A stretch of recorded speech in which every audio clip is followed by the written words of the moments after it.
Hello दोस्तों, आज मैं आप सभी के बीच में एक महत्वपूर्ण वीडियो लाया हूँ। यह वीडियो एग्रीकल्चर से संबंधित है, तो मैं यह चाहूँगा कि आप यह वीडियो लास्ट तक ज़रूर देखें। अगर वीडियो आपको पसंद आए तो कृपया वीडियो को लाइक कीजिए, चैनल पर नए हैं तो सब्सक्राइब कीजिए। दोस्तों, आज के इस वीडियो में हम लोग सॉइल साइंस का पार्ट 9 देखने वाले हैं। इससे पहले जो है 8 पार्ट अपलोड कर दिया जा चुका है और यह जो है निमरा सुंडा बुक से संबंधित है। तो मैं चाहूँगा कि आप यह वीडियो लास्ट तक ज़रूर देखें और जो लोग चैनल पर नए हैं वो चैनल को सब्सक्राइब कर लें, और जो लोग टेलीग्राम को नहीं ज्वाइन किए हैं वो डिस्क्रिप्शन से लिंक पर क्लिक करके आप टेलीग्राम ज्वाइन कर सकते हैं। तो चलिए बिना टाइम गए वीडियो को शुरू करते हैं। वीडियो पसंद आए वीडियो को लाइक कीजिए, दोस्तों के बीच ज़रूर शेयर कीजिए। चलिए वीडियो को शुरू करते हैं। नाइट्रोजन उर्वरक, नाइट्रोजन फर्टिलाइजर। उर्वरकों में उपस्थित नाइट्रोजन के रूप के आधार पर इन उर्वरकों को 4 समूहों में वर्गीकृत किया गया है। तो उर्वरक में जो उपस्थित होता है नाइट्रोजन, उनका जो रूप है उसके आधार पर ही इनको 4 समूहों में बांटा गया है, जिसमें से ए आता है नाइट्रेट उर्वरक। नाइट्रेट उर्वरक में क्या होता है, इन उर्वरकों में नाइट्रोजन जो है नाइट्रेट के रूप में पाई जाती है। तो नाइट्रेट उर्वरक में क्या होता है, नाइट्रोजन नाइट्रेट के रूप में पाई जाती है। इनकी प्रकृति क्या होती है, तो क्षारीय होती है। वह जो लीचिंग होता है, जिसको निश्चालन कहते हैं, क्षति जो है सर्वाधिक होती है। और यह जो है क्रॉप ड्रेसिंग हेतु उपयुक्त रहती है, जैसे सोडियम नाइट्रेट, जिसको चिलियन नाइट्रेट कहते हैं, कैल्शियम नाइट्रेट व पोटेशियम नाइट्रेट उर्वरक। तो इन उर्वरक में क्या होता है, नाइट्रोजन नाइट्रेट रूप में रहता है और लीचिंग सर्वाधिक होता है, क्रॉप ड्रेसिंग के लिए उपयुक्त होता है। और सोडियम नाइट्रेट आता है इसमें, कैल्शियम नाइट्रेट आता है और पोटेशियम नाइट्रेट उर्वरक आता है। अब दूसरा आता है अमोनियम उर्वरक। तो अमोनियम उर्वरक में इन उर्वरकों में नाइट्रोजन जो है अमोनिया के रूप में पाई जाती है। प्रकृति क्या होती है, तो प्रकृति इनकी जो है अम्लीय होती है, और इसलिए जो है इनका प्रयोग जो है क्षारीय भूमि में एवं धान में जो है आसानी से किया जाता है। वह इनका जो है विनाइट्रीकरण नुकसान जो है अधिक होता है।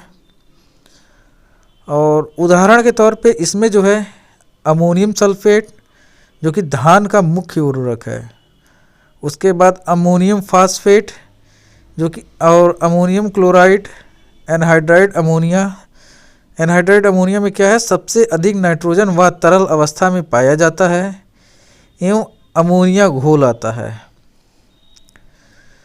तो अमोनियम उर्वरक क्या है, इन उर्वरकों में नाइट्रोजन अमोनिया के रूप में पाई जाती है।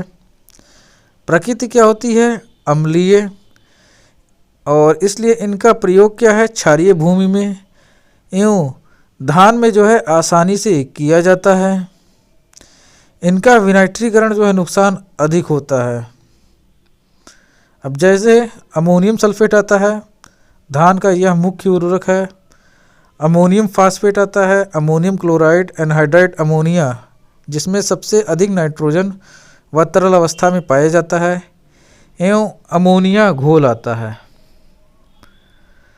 अब अगला आता है नाइट्रेट एवं अमोनियम उर्वरक। तो इन उर्वरकों में नाइट्रोजन जो है नाइट्रेट एवं अमोनिया दोनों रूपों में पाई जाती है। तो नाइट्रेट एवं अमोनिया उर्वरक में क्या है, इन उर्वरकों में नाइट्रोजन नाइट्रेट एवं अमोनिया के रूप में पाई जाती है। जैसे अमोनियम नाइट्रेट हो गया, जो कि विस्फोटक जो है प्रवृत्ति का होता है। कैल्शियम अमोनियम नाइट्रेट हो गया, यह उदासीन जो है उर्वरक है, जिसे किसान खाद या कैन खाद भी कहते हैं।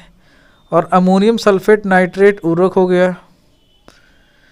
तो नाइट्रेट एवं अमोनियम उर्वरक इन उर्वरकों में नाइट्रोजन नाइट्रेट एवं अमोनिया दोनों रूप में जो है पाई जाती है।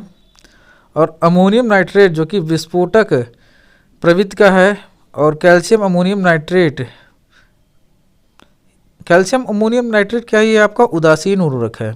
किसान खाद भी कहते हैं, कैन खाद भी कहते हैं, और अमोनियम सल्फेट नाइट्रेट उर्वरक है। अगला आता है एमाइड उर्वरक। तो यूरिया एवं कैल्शियम साइनामाइड में नाइट्रोजन जो है एमाइड के रूप में पाई जाती है। किस में पाई जाती है? यूरिया में पाई जाती है और कैल्शियम साइनामाइड में भी पाई जाती है एमाइड के रूप में। और इन उर्वरकों में कार्बन अणु उपस्थित होने के कारण इसको कार्बनिक उर्वरक भी कहा जाता है। इन उर्वरकों में क्या उपस्थित होता है? कार्बन अणु उपस्थित होने के कारण इन्हें कार्बनिक उर्वरक कहते हैं। अब अगला आता है यूरिया। NH2CO NH2 फार्मूला कई जगह पूछा हुआ है। यूरिया का मृदा में यूरिएज एंजाइम द्वारा जलीय विघटन से अस्थायी पदार्थ अमोनियम कार्बोनेट बनता है।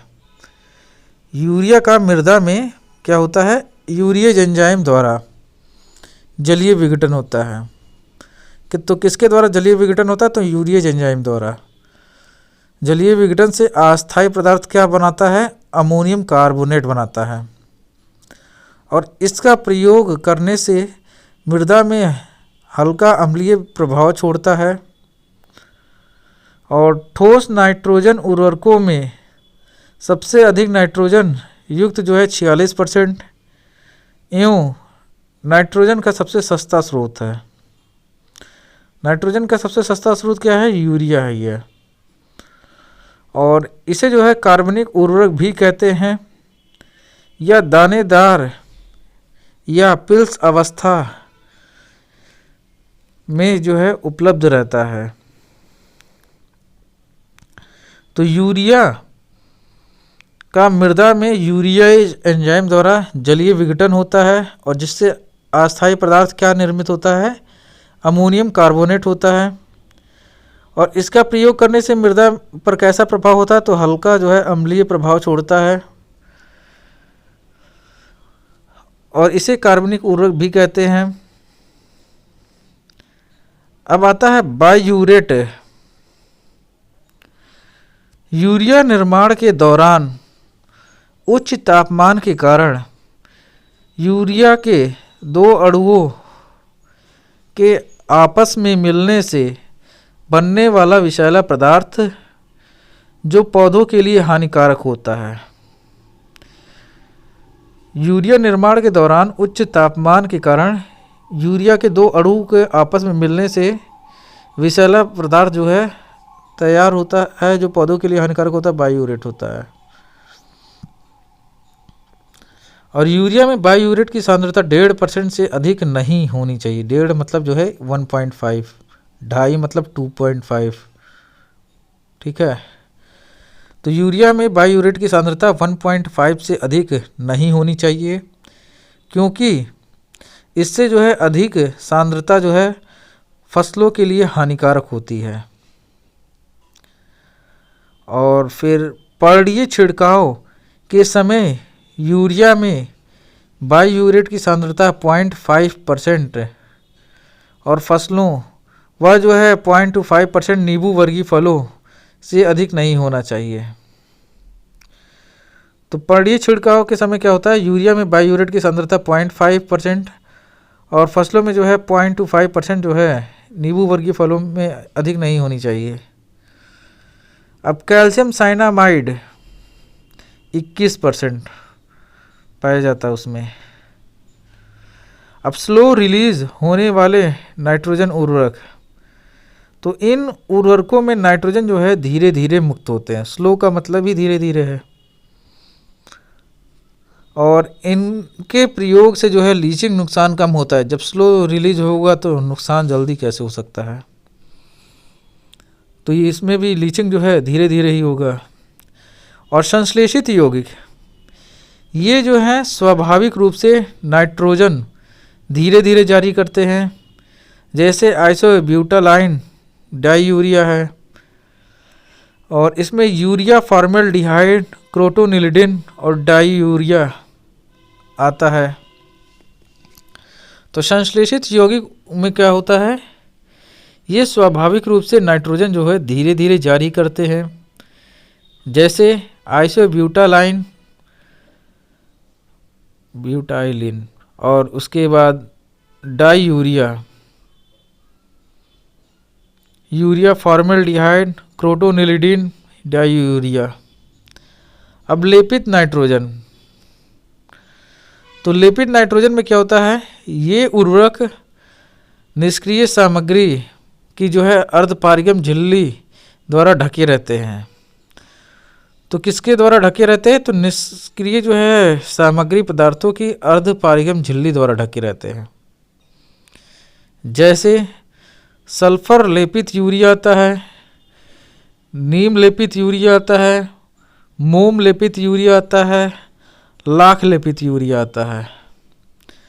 तो लेपित यूरिया में कौन सा था, सल्फर लेपित यूरिया, नीम लेपित यूरिया, मोम लेपित यूरिया और लाख लेपित यूरिया। नाइट्रिफिकेशन अवरोधक उर्वरक, तो इन उर्वरकों में नाइट्रीकरण जो है अवरोधक रसायनों द्वारा नाइट्रोजन का विनाइट्रीकरण नुकसान जो है रोका जाता है। तो इन उर्वरक में नाइट्रीकरण अवरोधक जैसे रसायनों द्वारा नाइट्रोजन का विनाइट्रीकरण नुकसान रोका जाता है। अब नाइट्रा पायरिन एनसर्व एम थाईयूरिया और डाइसाइनामाइड DCAD और एस्टी सल्फा थायोजोल ऑक्सामाइड कैल्शियम कार्बाइड और लेपित यूरिया। तो नाइट्रिफिकेशन अवरोधक उर्वरक में क्या होता है, इन उर्वरकों में नाइट्रीकरण अवरोधक रसायनों द्वारा नाइट्रोजन का जो है विनाइट्रीकरण नुकसान रोका जाता है। और नाइट्रा पायरिन एनसर्व AM जो है थायोयूरिया डाइसाइनामाइड DCD जिसे कहते हैं और एस्टी सल्फा थायोजोल ऑक्सामाइड और कैल्शियम कार्बाइड लेपित यूरिया आता है। थाईयूरिया में 36.8% नाइट्रोजन व शुष्क खेती हेतु उपयुक्त रहता है। तो थाईयूरिया में 36.8% नाइट्रोजन व जो है शुष्क खेती हेतु उपयुक्त रहता है।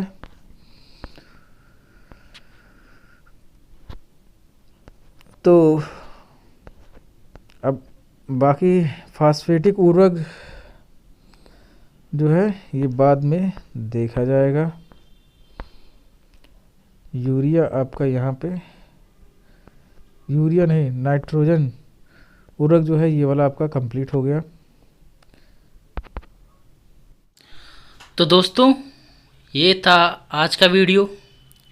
अगर वीडियो आपको पसंद आए तो कृपया वीडियो को लाइक कीजिए। अगर चैनल पर नए हैं तो चैनल को सब्सक्राइब कीजिए। मिलते हैं हम आपसे अगले वीडियो में, तब तक के लिए